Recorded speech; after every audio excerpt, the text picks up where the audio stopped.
The first U.S. fighter pilots to face the Mitsubishi G4M were not met with fear, but confusion.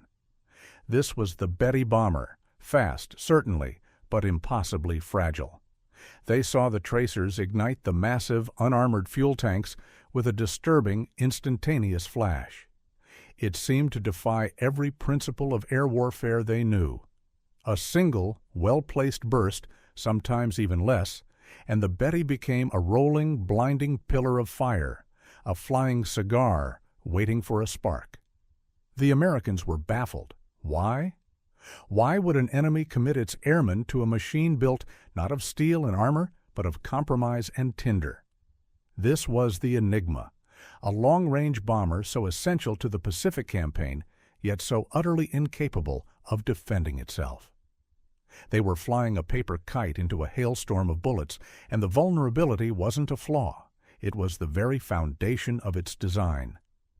They did not understand the nature of the sacrifice. It was early 1942. The air over the Coral Sea, over Guadalcanal, was thick with the scent of ozone and burning oil.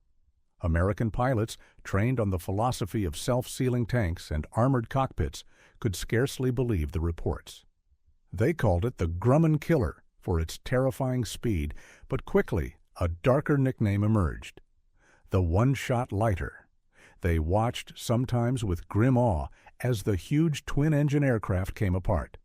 A burst that would merely dent a B-17's wing could turn the Betty into an inferno. The fire. It was always the fire. For the Americans, the sight created a dissonance. This was a war of iron and steel. This was not how a modern warplane was supposed to behave. It should soak up punishment. It should fight. Instead, it burned. To understand the Betty, you must leave the burning skies of the Pacific and travel back, across time and ocean, to the sterile drawing rooms of the Mitsubishi Design Bureau. The Japanese expectation was fundamentally different. The challenge was geography. The imperial ambition spanned a colossal theater. Targets were distant. The doctrine of the Imperial Japanese Navy demanded range above all else. The Betty, or the G4M, was specifically designed to bridge impossible distances. Its designers were not fools. They were pragmatists bound by a singular imperative. To fly far, you must fly light. Every ounce was scrutinized, every piece of armor weighed against a drop of fuel. The Americans were developing heavy, robust aircraft armored against reality. The Japanese made a different calculation. An aircraft that could reach its target would win, even if it could not return. Armor was heavy. Self-sealing fuel tanks were heavy. Defenses meant distance lost. So they stripped it bare. The large fuel tanks, strategically placed in the wings to maximize lift, were left exposed. No rubber bladder to seal a hole. No armor plate to deflect a shell. They traded protection for a terrifying, unprecedented reach. It was a Faustian bargain etched in aluminum. Imagine the American. Perspective: a pilot staring at a blueprint that explicitly removed every safeguard. They built escape into the design. The Japanese built commitment. This was the brutal contrast. The U.S. pilots, expecting a conventional enemy, instead met an aerial weapon designed as a flying sacrifice. The air in the cockpit was cold, professional. The final sign-off, a quiet, almost dismissive nod. A life-saving technology deliberately left on the cutting room floor. The American confusion curdled into a cold realization. This wasn't incompetence. This was doctrine. The stories came back to the American bases, from captured airmen, from ground troops witnessing the carnage. The Betty's vulnerability was not a secret to its own crews. It was a known reality, accepted with a chilling stoicism, rooted in the concept of Bushido, where service and completion of the mission superseded personal survival. Imagine the young Japanese pilot strapping into that cockpit. He knows his machine is a tinderbox. He can smell the gasoline vapors, knows the wings are filled with explosive potential, protected by nothing but thin aluminum skin. The fate of his mission is fused to the fragility of his frame. In combat, the rhythm of tension and release was agonizing. A U.S. fighter pilot would dive, a short, sharp burst, and whoosh! Fire. The tension for the American was the sudden shocking ease of the kill. The release was momentary, followed by the deep, unsettling reflection of the immediate consequence. The American pilots grew weary of the efficiency. They weren't just shooting down planes. They were incinerating men with an almost grotesque predictability. A pilot named O'Hare, reflecting later, "It wasn't a fight, it was a sentence." The sheer awful repetition of the kill became the theme. They'd fire, and the Betty would simply burn. Burn against every expectation of what a fight should be. It became less about valor and more about a dark, moral accounting of the enemy's desperate strategic choice. The great mystery was not how to destroy the Betty. That was sickeningly simple. The mystery was why Japan continued to produce and deploy it. The answer, when it finally reached American intelligence, was a profound, perspective-shifting realization. The Betty wasn't designed to win an individual dogfight.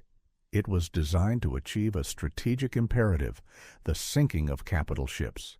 Its tremendous range made it the only land-based bomber capable of carrying the massive, ship-shattering torpedoes across the vast distances needed to strike the American fleet. The design was not a sign of technological backwardness. It was a desperate calculus of sacrifice. The lives of the flight crew, the longevity of the individual aircraft, these were deemed a reasonable cost for the opportunity to deliver a crippling, strategic blow. The reach was the weapon, the vulnerability was the price. Did they value speed more than life? This was the rhetorical question that haunted the debriefing rooms. The answer was more complex. They valued mission success above the means of survival. The Betty had to fly that far. Therefore, it had to be light. Therefore, it had to burn. The realization settled over the U.S. pilots like a chilling fog. They were not fighting a flawed machine. They were fighting a philosophy. A stark, brutal understanding of the enemy's mindset finally arrived. The Betty was a spear thrown into the future, and the men inside were merely the shaft. The vulnerability was not an oversight. It was necessary. It was the enigma solved. The Betty bomber was a machine that challenged assumptions about the very nature of conflict. It was a devastating lesson in the power of strategic trade-offs, a poignant insight into the human condition under the duress of war. The war ended. The skies cleared. The Betty, like so much else, became a relic. But its lesson lingers, that sometimes the most profound vulnerabilities are deliberate, a calculated risk taken under extreme pressure. We look back at the historical record, at the design notes, at the grim combat footage, and we see the truth of the contrast-based structure of history. The American expectation of heavy defense clashed with the Japanese reality of lightweight offense. The G4M served as a cruel testament to the price of ambition. It was the ultimate embodiment of a design decision that valued the temporary strategic advantage over the permanent well-being of its crews. We are left to consider, when does a strategic necessity become a moral tragedy? The enigma of the Betty bomber is not just why it burned so easily. It is the enduring, reflective question of what you are willing to remove from a design. What safety, what comfort, what layer of protection, when a mission demands a distance, and the distance demands a sacrifice. The light hand that designed the G4M ultimately drew a heavier price. The cycle of engineering and ethics, of ambition and consequence, continues. To understand the Betty, you must leave the burning skies of the Pacific and travel back across time and ocean to the sterile drawing rooms of the Mitsubishi Design Bureau. The Japanese expectation was fundamentally different. This shift in perspective is everything. The challenge was geography. The imperial ambition spanned a colossal theater. Targets were distant. The vast, unyielding reach of the Pacific Ocean was not merely a backdrop for war. It was the primary immovable constraint that defined the Japanese aerial machine. The doctrine of the Imperial Japanese Navy demanded range above all else. The Betty, or the G4M, was specifically designed to bridge impossible distances. Its designers were not fools. They were pragmatists bound by a singular imperative. They understood the grim equation: to fly far, you must fly light. Every ounce was scrutinized, every piece of armor weighed against a single, precious drop of fuel.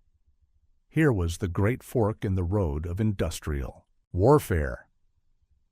On one side, the Americans were developing heavy, robust aircraft, fortified against every contingency, armored against reality itself. The B-17 Flying Fortress, a metaphor in metal, a belief that protection was possible, that a crew could endure a brutal beating and still come home. The Japanese made a different calculation, stark and unforgiving. An aircraft that could reach its target would win the strategic battle, even if it could not guarantee its return. Armor was heavy. Self-sealing fuel tanks were heavy. Defenses meant distance lost. And distance, to the planners in Tokyo, was the true enemy. So they stripped it bare. The removal was surgical, deliberate. The large, voluminous fuel tanks, strategically placed in the wings to maximize lift and capacity, were left criminally exposed. There would be no self-sealing rubber bladder to automatically close a bullet hole.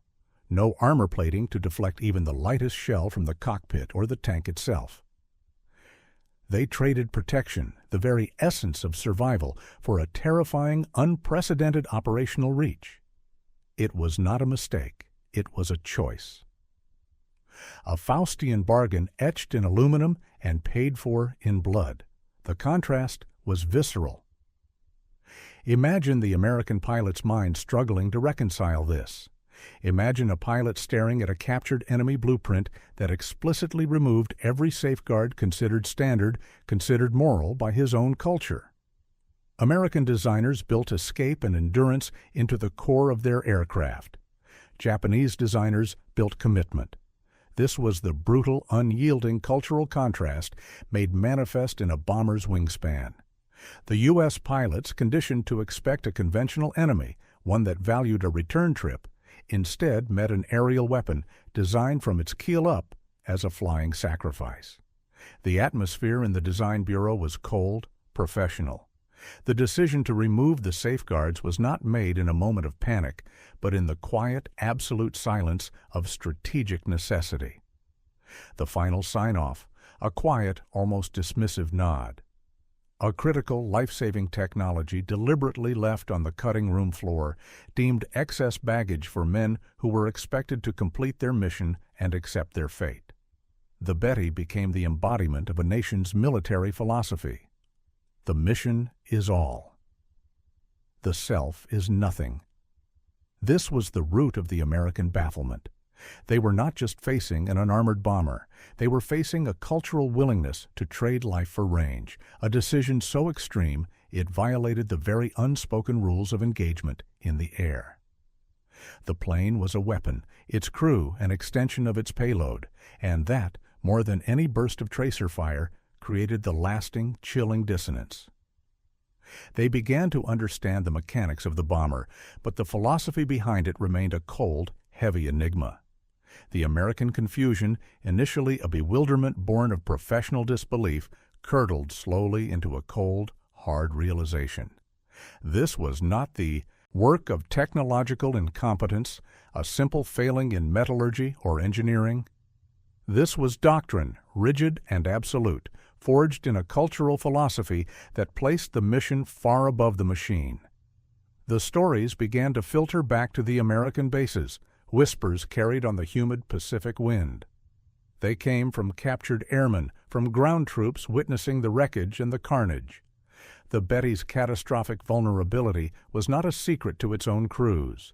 It was a known, accepted reality, embraced with a chilling stoicism rooted in the concept of Bushido, where service and the unyielding completion of the assigned mission superseded any thought of personal survival.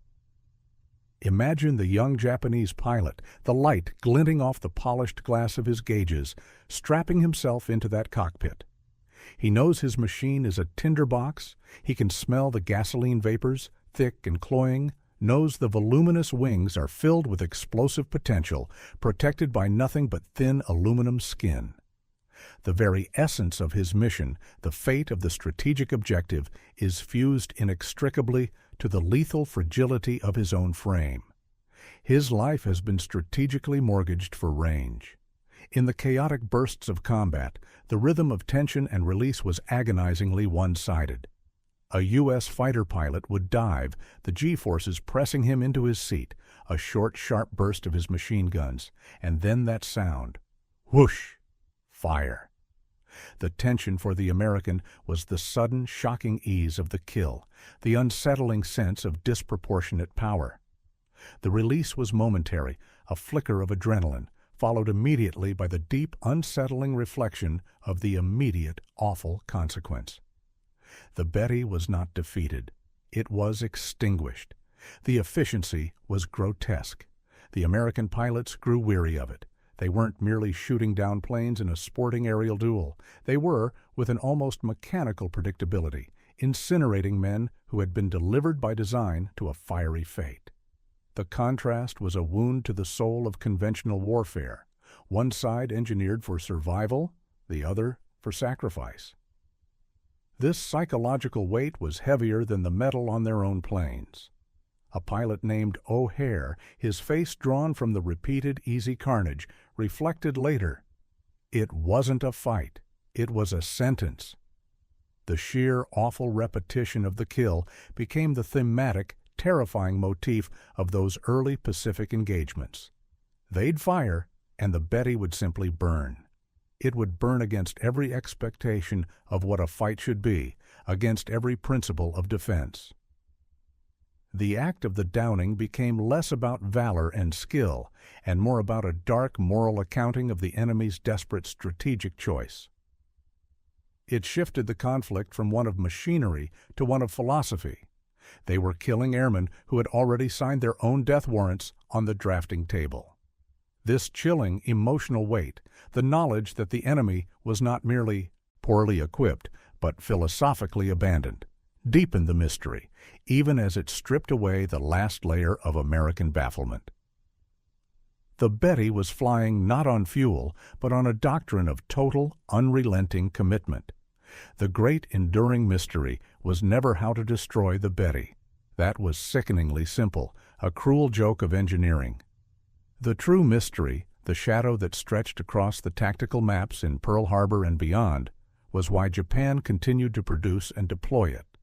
Why commit endless resources and, more tragically, endless lives to an aircraft so utterly, reliably vulnerable? The answer, when it finally coalesced and reached the desks of American intelligence, was a profound, chilling, and perspective-shifting realization. It was a moment of deep understanding that transcended aerodynamics and entered the realm of strategic philosophy. The Betty wasn't designed to win an individual dogfight. It was designed with single-minded focus to achieve one critical strategic imperative: the sinking of capital ships. Its tremendous, almost impossible range made it the only land-based bomber capable of carrying the massive, ship-shattering torpedoes across the vast strategic distances needed to strike the American fleet where it was most vulnerable. The necessity was absolute. The range was non-negotiable. This meant the design was not a sign of technological backwardness. It was a desperate calculus of sacrifice. It was the ultimate operational trade-off, a chilling ledger where human life was entered as an expense under the column of extended range capability. The lives of the flight crew, the longevity of the individual aircraft, the very concept of return. These were all deemed a reasonable, acceptable cost for the opportunity to deliver a crippling, strategic blow against the heart of the enemy's naval power. The reach was the weapon, and the profound, inevitable vulnerability was the price. Did they value speed more than life? This was the rhetorical question that haunted the smoke-filled debriefing rooms, the implicit judgment echoing in the clipped sentences of American pilots. The answer, brutally revealed by the facts, was far more complex, far darker. They valued mission success above the means of survival. The Betty had to fly that far. Therefore, it had to be light. Therefore, with a terrifying ironclad logic, it had to burn. The realization settled over the U.S. pilots like a chilling, inescapable fog. They were not simply fighting a flawed machine, an amateur's attempt at a bomber. They were fighting a philosophy, a commitment to a total victory achieved through total self-abnegation. A stark, brutal understanding of the enemy's mindset finally arrived. The Betty, the fragile G4M, was a spear thrown into the future of the conflict, and the men inside were merely the shaft, necessary only until the moment of impact. Their demise was baked into the blueprint. The vulnerability was not an oversight. It was necessary. It was the final devastating piece of the puzzle. It was the enigma solved, a solution more disturbing than the original puzzle. The Americans now knew why they were baffled. They had expected the enemy to follow their rules of survival. The Japanese had followed only the rules of commitment. The Betty bomber was more than a machine that challenged assumptions about the logistics of war. It challenged the very nature of conflict itself.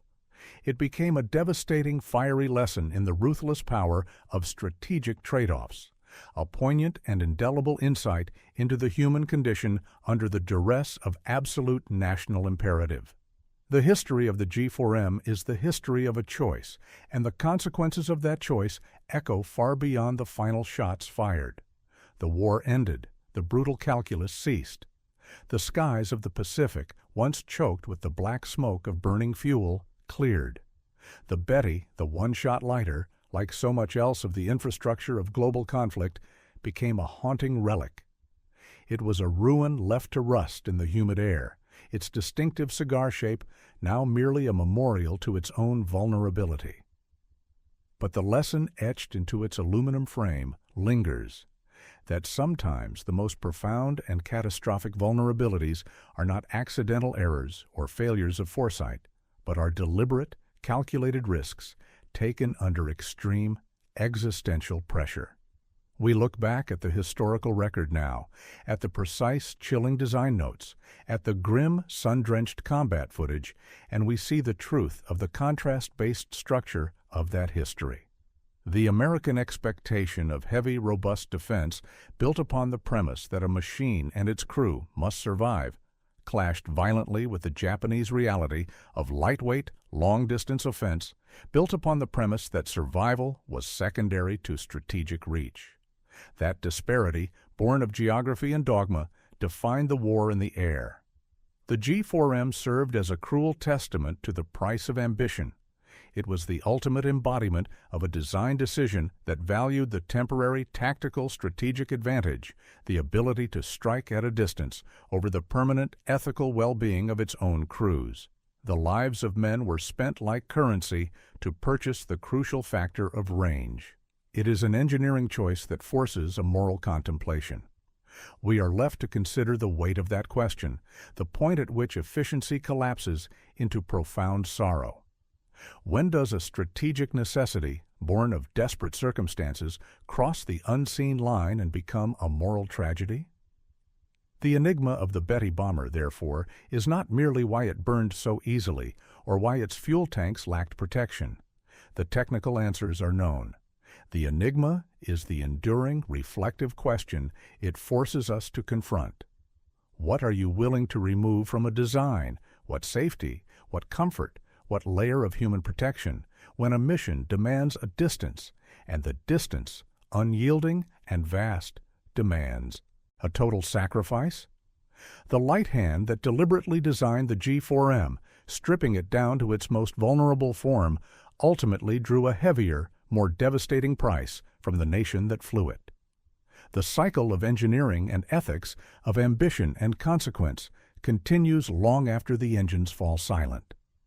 The Betty remains a stark warning, a fragile, unforgettable silhouette against the blinding sun, that the pursuit of a singular objective, divorced from the value of the human instrument, will always end in fire.